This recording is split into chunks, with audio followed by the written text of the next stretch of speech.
కాపాడటానికి diversion politics చేసే పవన్ కళ్యాణ్, ఎక్కడో ఏదో జరిగితే మాట్లాడే పవన్ కళ్యాణ్ సనాతన ధర్మాన్ని కాపాడుతానన్న వ్యక్తి ఈరోజు తిరుమలలో ఇన్ని అపచారాలు జరుగుతుంటే, ఇన్ని ఘోరాలు జరుగుతుంటే ఎందుకు మాట్లాడటం లేదు? ఆ తప్పు చేసిన వాళ్ళని శిక్షించమని ప్రభుత్వాన్ని ఎందుకు నిలదీయలేదని నేను అడుగుతున్నాను. ఇదేనా నీ చిత్తశుద్ధి? నీకు నీ అన్నకి పదవులు ఇచ్చేసి ప్యాకేజీలు ఇచ్చేస్తే నీ నోరు పెగలదాన్ని నేను అడుగుతున్నాను. ఈరోజు కూటమి ప్రభుత్వంలో నువ్వు కూడా ఉన్నావు, సనాతన ధర్మాన్ని కాపాడుతానన్నావు.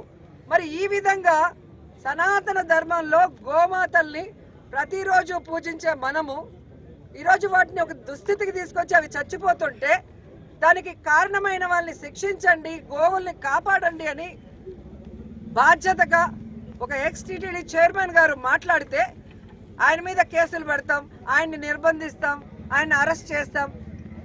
ఇదా మీ చిత్తశుద్ధి? ప్రజలందరూ గమనిస్తున్నారు. కలియుగ దైవం వెంకటేశ్వర స్వామితో పెట్టుకుంటే ఎలా ఉంటుందో ఆల్రెడీ చంద్రబాబు నాయుడికి తెలుసు. పవన్ కళ్యాణ్ కూడా ఈ మధ్యలో కొంచెం రుచి చూశాడు.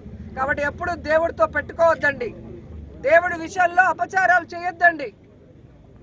నిజంగా తిరుమల విషయంలో ఎవరు తప్పు చేసినా, ఎంత పెద్దవాళ్ళైనా కేసులు పెట్టండి, జైల్లో పెట్టండి, శిక్షించండి.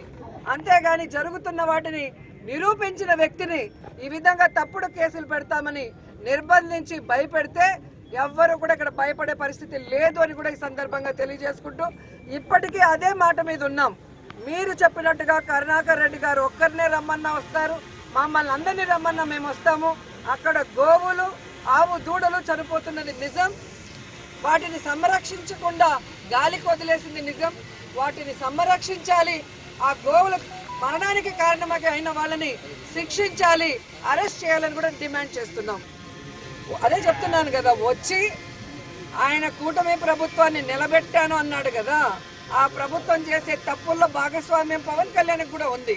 వాటికి ప్రాయశ్చిత్తంగా తిరుమల మెట్లన్నీ కడగమనండి.